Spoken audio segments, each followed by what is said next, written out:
Hey, it's your pal Mike Shea from Sly Flourish here with another episode of Sly Flourish's Lazy DM Prep. This is a weekly show shot 10 a.m. Eastern Standard Times on Twitch in which I go through steps from Return of the Lazy Dungeon Master while preparing for my Sunday D&D game. In this case, I am running the hardcover campaign adventure Rime of the Frostmaiden. This show, like all of the work of Sly Flourish, is brought to you by the patrons of Sly Flourish. If you want to help support Sly Flourish, you can do so by going to patreon.com/Sly Flourish and signing up. Doing so gives you access to a bunch of exclusive material, but most of all, it helps you support shows like this. So we are, I don't know how many sessions into Rime of the Frostmaiden at this point. I've lost track. And the characters headed to Dugan's Hole. So we're in chapter 1, and the characters have dealt with Goodmead, and they dealt with Bryn Shander. So they did the Foaming Mugs quest, and they did the Mead Must Flow quest, and now they are halfway through the quest in Dugan's Hole. So they are making their way sort of around 10 towns, completing the various quests there. My plan to have the quests take place is that they leveled to level 2 right away. I probably leveled them too quickly to second level, frankly. Then when they complete 3 quests, which is right now for them, it's going to be Dugan's Hole, Goodmead, and Bryn Shander. Once they completed all 3 of those quests, they hit 3rd level. And then it takes 4 more quests after that to hit 4th level. So at that point, they will have to have accomplished 9 quests. That does not include the Cold-Hearted Killer quest, stopping Sefik Caltro. That's sort of a side thing, and I'm not going to level them nor have that count towards their leveling. And I think for my Sunday group, I am skipping the quest about the Chewinga quest. It made more sense for my other group because their patron was the lady who was looking for the Chewingas. But this group, not so much. So it doesn't matter that much. But that's kind of my plan. Originally, I had planned to group the quests into like sets of 3, and then I would expose the next set once they've done 2 of the 3 previous ones. I've let go of that idea because so many of the quests are dependent upon their location and where they're going and what they hear. So it's easier for them to sort of travel to a town, complete a quest, and learn about a quest that's nearby, and then decide, do we want to go back and do the other quest that we heard about up north, or do we want to go down there? So they might hear about, one of the other quests and then sort of pick it up. So I think it works better to drop 3 quests, make sure that the characters always have sort of 3 quests in their view at any given time. And every time they complete a quest, throw in a new quest.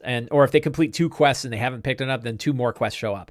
And the quests that should show up are the ones that are usually in towns that are nearby. So they can sort of work their way through the towns, or they can go back. If they say, yeah, we know about the stuff happening in Caer Duval, but we're going to skip that one, Caer Duval, and we're instead going to go back to Bryn Shander. And then in Bryn Shander, they hear about Moose Jaws in Lonelywood, or they hear about the Lost Explorers in Targos. And you can sort of drop them until eventually maybe they have like 5 quests in their log. And maybe it's all the quests that are remaining in 10 towns, but they can say, oh yeah, we heard about that one. And you might have somebody say like, yeah, that sea monster thing, that never worked out. We never, the sea monster went away, right? So you could have sort of the quests evolve out, right? So that you don't have to see them anymore. But that's the way I've been running chapter 1. And I think it's been working pretty well. It turns out that the book as written is pretty good about how it works. I think that particularly at first level, it's best to know which quests are good for first level. I highly recommend starting in Bryn Shander and having the only quest on their log, the Foaming Mugs quest, because the Foaming Mugs quest is a really good, solid first level quest, as long as the bears don't attack anybody, and as long as the Goblin Chieftain sort of runs away after the goblins are killed, which is a really easy way to do it. And I think that, and then once they're second level, the other quests, some of them might be hard, some of them might be easy, but they'll probably be able to do it. My group is second level now, and they've been eating everything. They killed a Furby without any real trouble. So I think that once the characters get to second level, I think things work out. So let's get our notes ready for today's game. Today's game should be relatively straightforward. This adventure has shown me some interesting things that, having read the adventure and having the material that the adventure has on hand, I feel like I have to do less prep than I normally need to do, particularly like for the Eberron game where I was making up everything.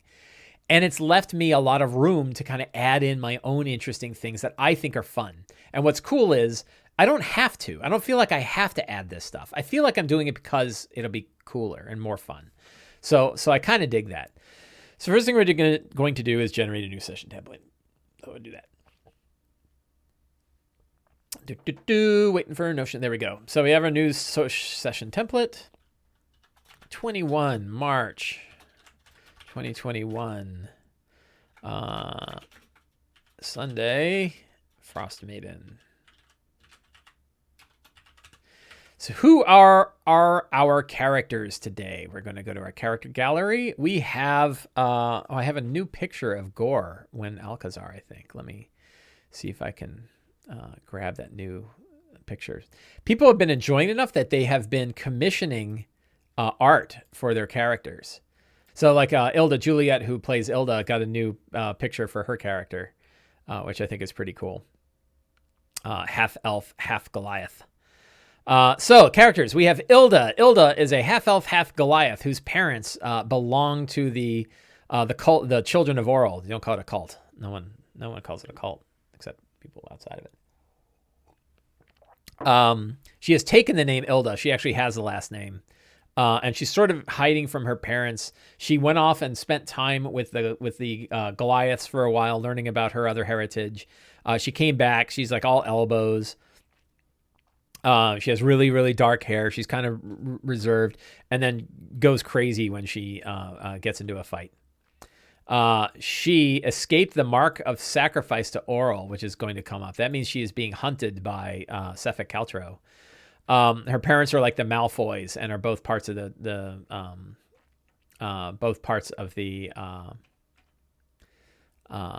Children of Oral. So very fun character. We have Shadowhawk. Shadowhawk is a drow from Menzoberranzan. He was a former member of House Zolaran, who spent a lot of time with sorcery and stuff like that. And he committed a slight and had to flee from Menzoberranzan and is being hunted by the drow.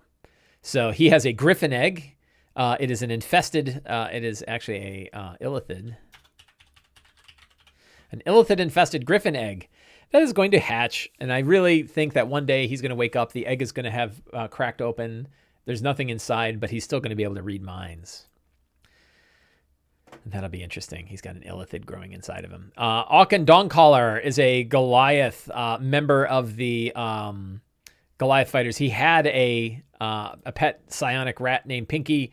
No one trusted Pinky, and they tried to kill Pinky, and Pinky ran away in the last session. And has had dreams of a massive black structure into the ice. Gorwyn Alcazar is a secret member. We'll keep that picture around for a little while, but I think the other picture is going to be better. Trickster cleric half orc. Shockingly few amount of hit points. I was looking at his character sheet, and 13 hit points. Whoa, harsh. Don't get hit by anything. Hates Torgs. Ran a competition to Torgs. Has been in Icewind Dale for a few years. And comes from secretly a member of the Great Castles, which is the worst kept secret in the world because all the players know that that's true. Perrin. So Perrin's player is out for the next few weeks. But Perrin was a halfling, or sort of a halfling, psionically touched halfling. Secret was he had been kidnapped by an alien race, and then was modified. So he's got some psionic abilities. So there's lots of mind flayery stuff going on. Candle in the Dark is a Tabaxi rogue who is escaping from the Xanathar's Guild and being hunted.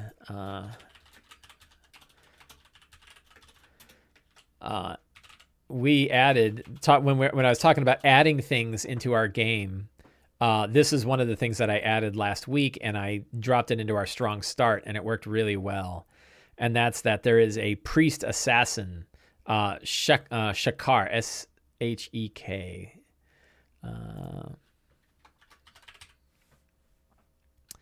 Shekar Ballard, the Ebonheart. The Ebonheart is an assassin sent by the Xanathar to find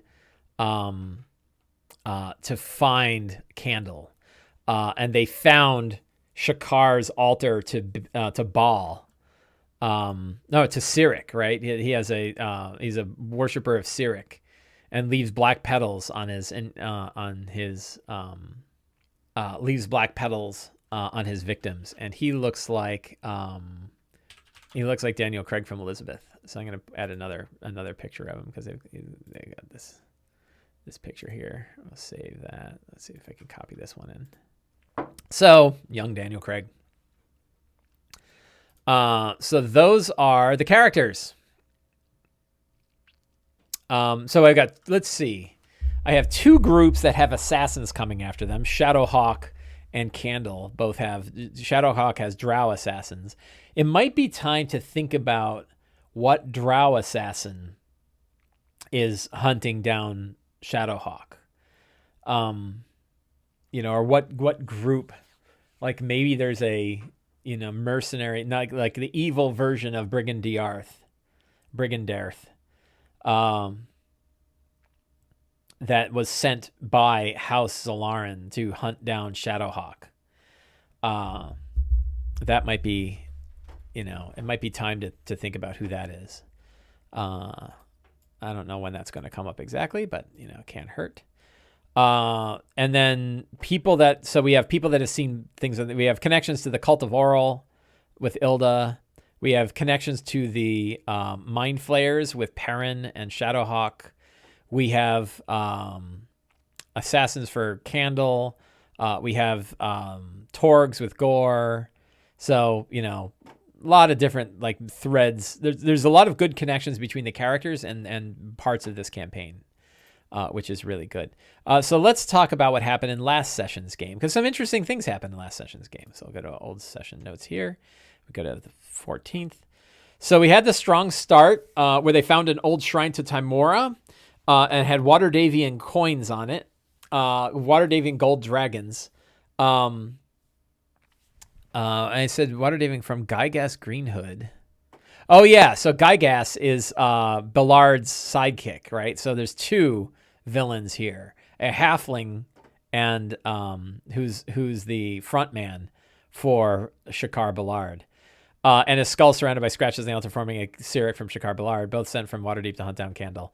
And then Gath the Verbeeg fought the characters, had hunted them down, and was able to find the characters because Shadowhawk and Perrin both have a connection to the Mind Flayers, as did Gah, who has been spending time with the wreckage of a cephalod ship.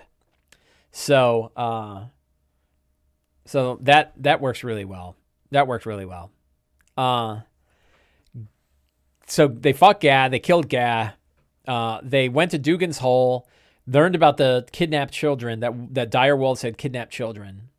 So they said, well, we can go bring a bunch of meat. We have a dead Verbeeg. Like that Verbeeg's like 1,000 pounds. And they went back and the whole Verbeeg body was turned into black worms. And they're like, and they burned it. And when they burned it, a psychic scream went out from the black worms. So I thought that was kind of, again, more mind flayery, more like The Thing, right? They went out. They went out, I think, empty-handed with like a fake. They didn't really have the best laid plan, and they went out and met the dire wolves, who had a bunch of regular wolves with them, and they were talking to them, and they're trying to they're sort of intimidating the wolves, but the wolves aren't easily intimidated. And then Shadowhawk used his detect thoughts to try to find the location of the kids, and it succeeded. And then he knew where they were, and he said, I know where they are. We can kill them. And they got into a big fight, and the wolves were like, oh, man. And they fought 2 dire wolves and I think 6 regular wolves. And that was a really hard fight at second level. Like that was tough. They took, a lot of them took 14 damage from wolves. A lot of people dropped. It was really tough. But they managed to kill the 2 dire wolves. They killed about 3 or 4 of the regular wolves, and a couple of them ran away. And that was their big fight. And then after that, they made their way to the Frost Giant Lodge. And so they're going to begin today at the Frost Giant Lodge. And I think that was pretty much the session. So If we go back to our notes, so what interesting event could be occurring out in the tundra? So they're at the Frost Giant. They're at the Frost Giant Lodge. I don't think I want to throw a battle on them. It doesn't have to actually be anything about the lodge. I guess it would be pretty cool. Like, let's take a look at the chapter 2 quests and see if there's any sort of foreshadowing for chapter 2 that I can drop into a strong start for chapter 1. So chapter 2, the Tall Tale. Let's see. They have these quests, right? So there's Angelux Bell. No provisions for. So the Black Cabin is kind of interesting.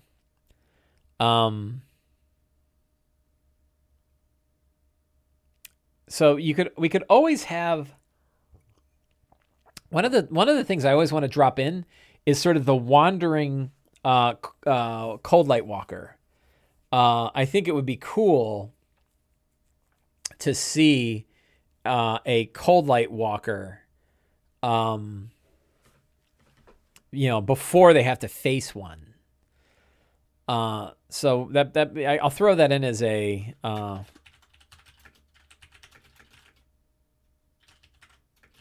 And it just gazes at them and does a gaze attack, and then it disappears, right? So it doesn't. They can't really like chase it very well. So the Black Cabin, no. Null hunting, no. They could face a kobold vampire spawn, would be kind of interesting, or see signs of a kobold vampire. We'll make a list of potential strong starts. Kobold Vampire Victim's Corpse would be a fun one. They could get a telepathic Help Me, right? Twig Blights, right? Summoned from the Frost Druid. That would be a pretty strong start. So you could do any of these. You could also do any one of the random wilderness encounters here. I'm glad it has...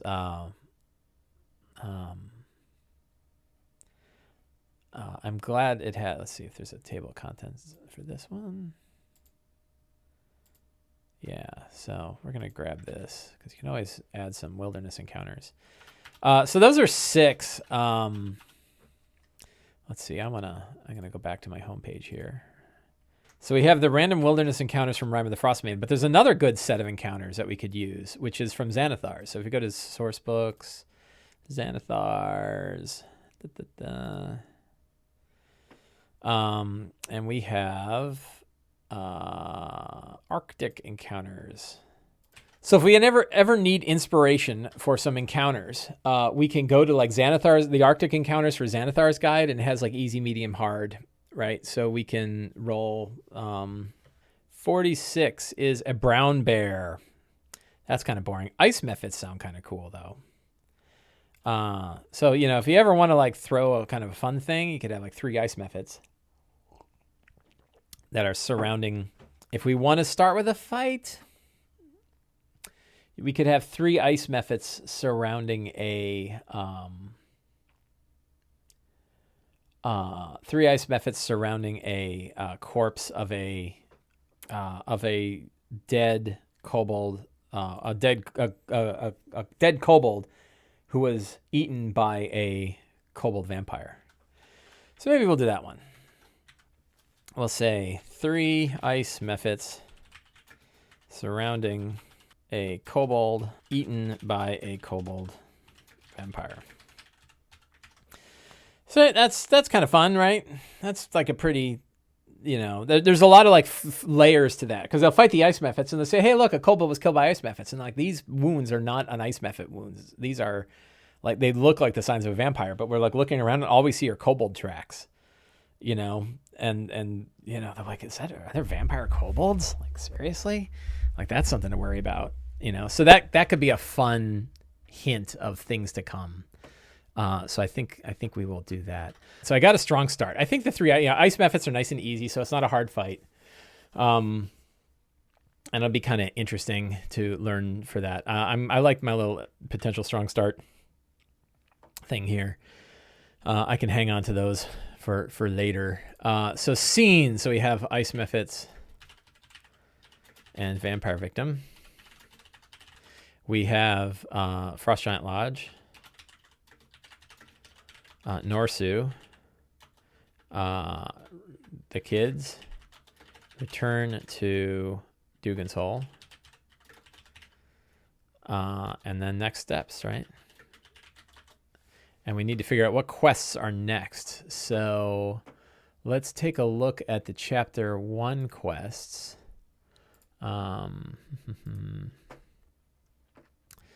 Which quests are on their roster? So they've done foaming mugs. So I think they might hear about toil and trouble. So they're currently in Dugan's Hole. They've done Goodmead, they've done Bryn Shander. So they'll probably hear about East Haven and Kier Dinaval. And I'd love to, I think Moose Jaws is such a fun one that they might hear about Moose Jaws way up in Lonelywood. So next steps are the next 3 quests, and we could drop these into secrets and clues. In East Haven, we have the Toil and Trouble quest. And the Toil and Trouble is that people have gone missing. Fisher folk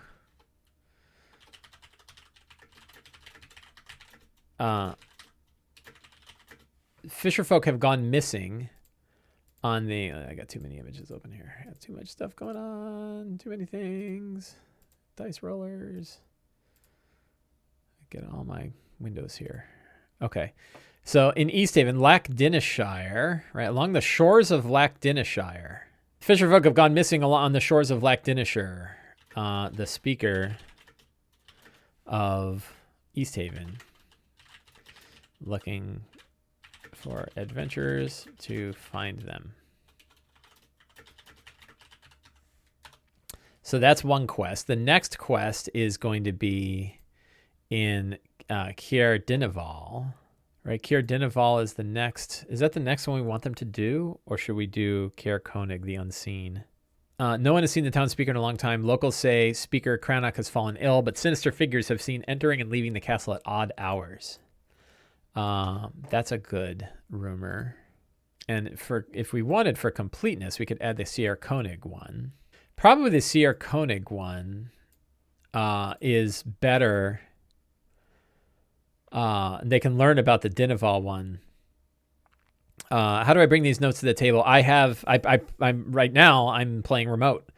So I'm using the same machine that I am on now is what I use. And have. I don't know what I'll do when I go back to playing at the table. It's a good question. I have to see. It's been a year. Been more than a year since I played at a table. I'm doing everything digitally these days. Which is crazy transfer. So I think those are good. Then we want Moose Jaws. Right? I want to throw Moose Jaws in there. Beware Moose Jaws. Beware the giant white moose. So what are the other ones that they haven't done? So this one I'm changing. In Targos, this was the Targos quest. Band of Adventurers is planning an expedition. It's a stronger hook if they were asked, like, hey, we lost people and we need you to go up to Kelvin's Cairn and find out. It's not the strongest hook because, like, there's nothing to tell you, like, oh, what are we going to face up there? But I guess you could say that, like, they went up to find... I don't know what the Goliath lycanthropy has to do with the quest, though. I hate to bait and switch that. And then there was one more. Mine, the Tourmaline, right? 1, 2, 3, 4, 5, 6. That's 6 of the quests. They've already done. Am I missing any? Which quests? So they skipped the monster that lives in Mir Dwalden. Those are the other quests. So I can sort of decide which of these quests to drop in. I will probably not drop in Targos yet. And Targos is kind of boring anyway. I don't know if I'm going to run that one. Tourmaline will only show up if they start to head towards Lonelywood. So probably these are in the order that I would run them. They already have the Bremen one. So I can probably yank that one. So probably going to just do a couple of these quests. So, secrets and clues. We have a druid has awakened a number of animals, including the mammoth Norsu. Norsu lost her master, the frost giants named the frost giants. Let's see, this is this spell, this quest is hold up.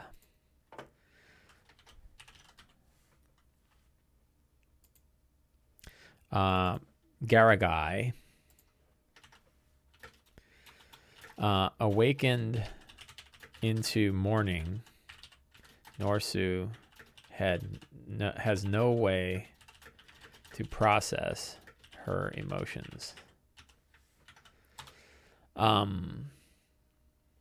Let's see. A band of kobolds broke into the Frost Giant Lodge,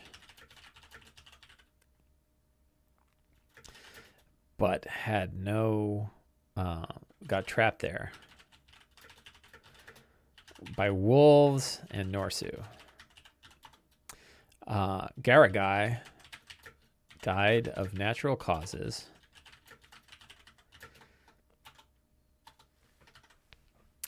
What other secrets do we have?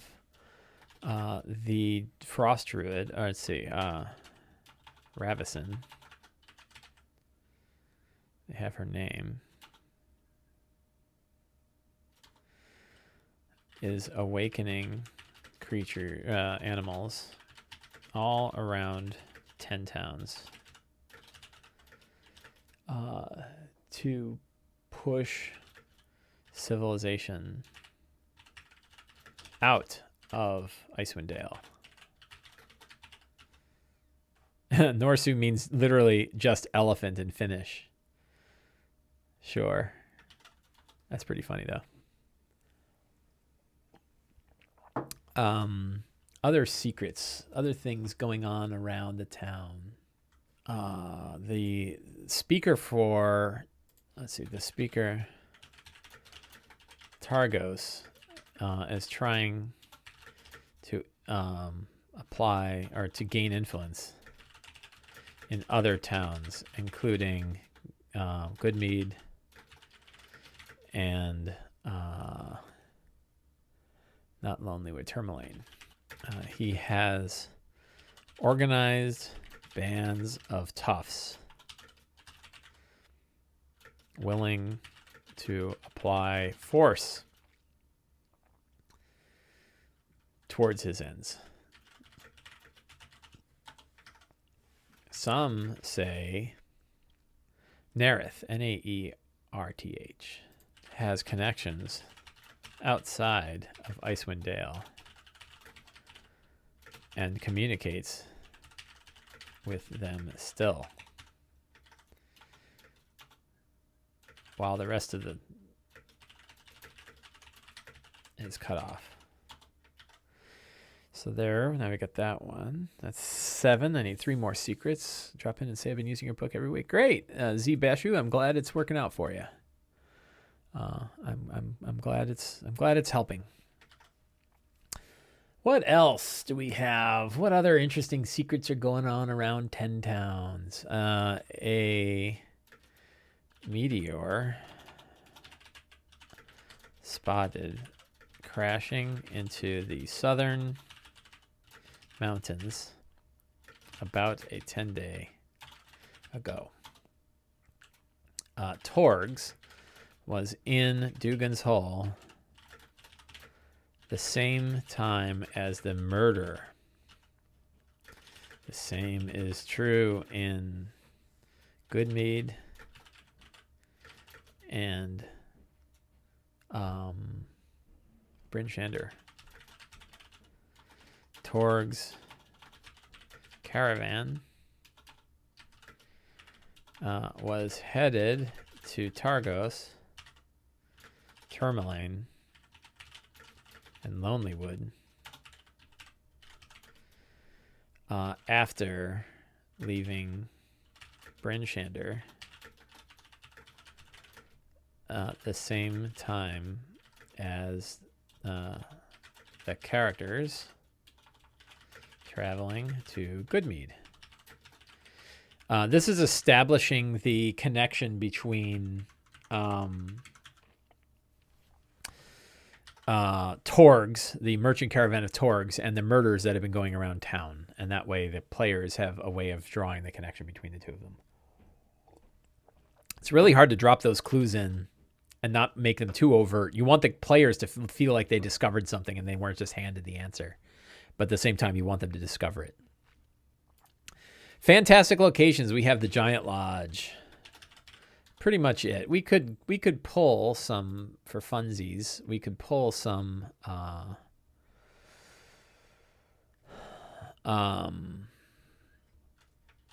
I guess, let's see, I've got my quick links here. We have Icewind Dale monuments. I should add this to my notes here.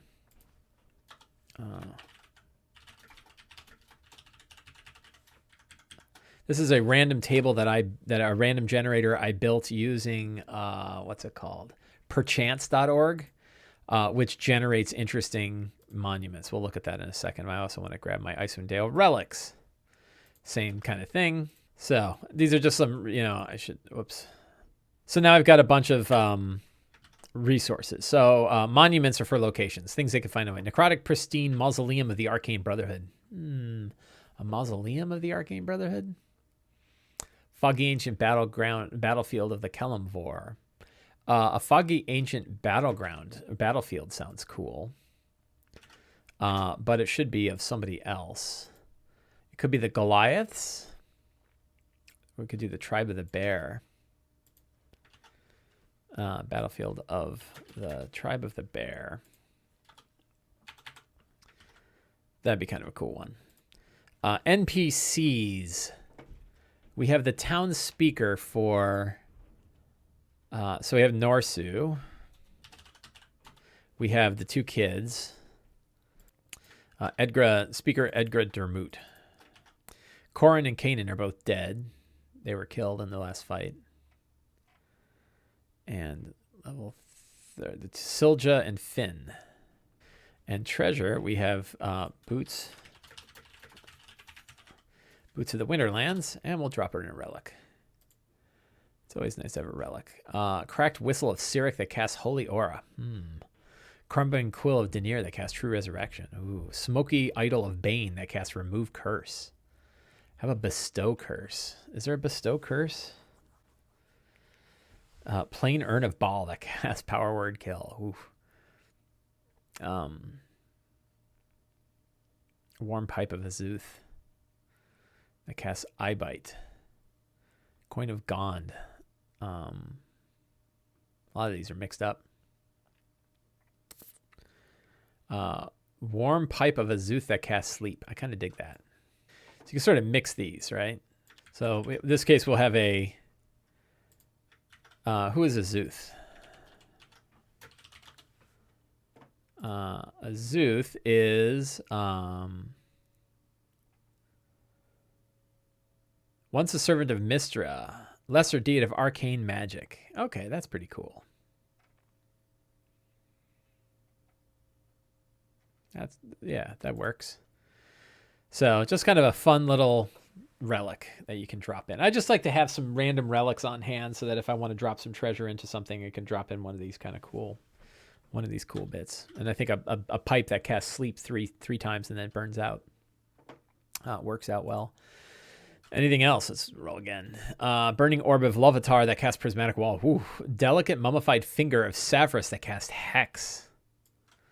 That's kind of interesting. Who is Savras? Another god of mages and wizards in service to Mystra. Or any of these other Mask. Chipped Spike of Mask. I like the Mummified Finger that casts Hex. I sort of like that.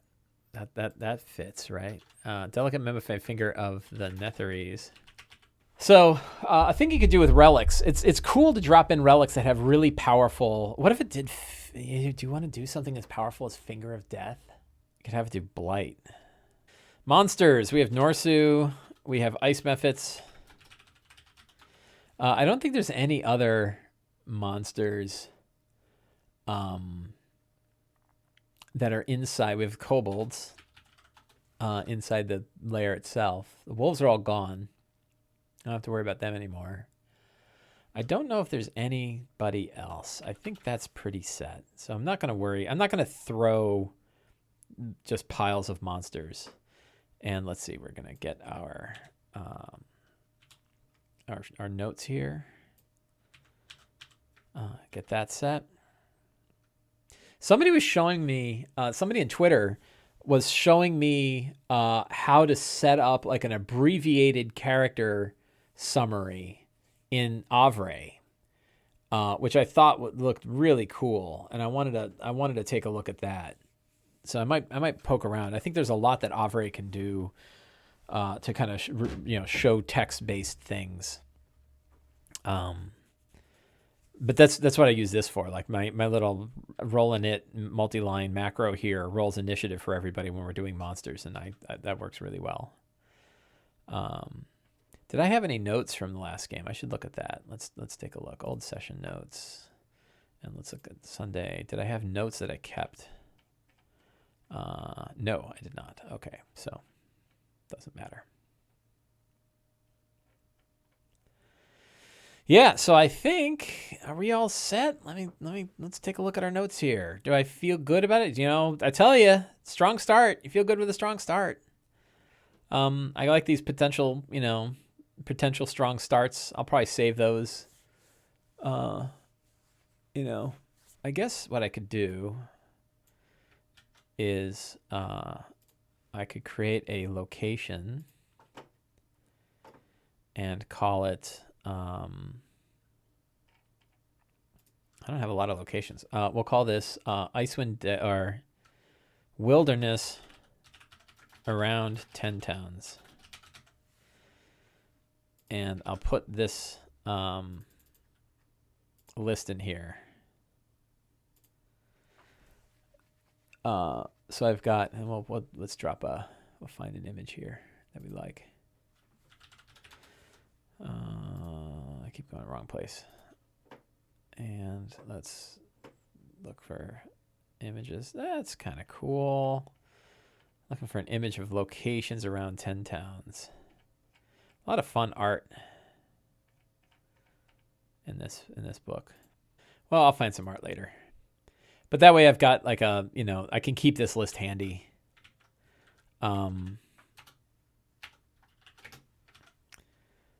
So if I need locations or interesting things, strong starts, I've got some handy. So I've got my scenes with the Ice Mephits and the vampire victim. Then they go to the lodge. They talk to Norsu. There's a few things that I'm changing in this quest that I think are important. So one of them. So what are the big things I changed in Hold Up? First, I changed the winter wolves to dire wolves and then added some regular wolves. It made it dangerous, but it wasn't quite as deadly as getting breathed on by a pair of winter wolves. Winter wolves are just too powerful at second level. So I changed those to dire wolves. It actually made more sense with them being awakened as well. So that worked out really well. The second thing I changed is in the Frost Giant Lodge, I sealed up the doorway that leads to area L3.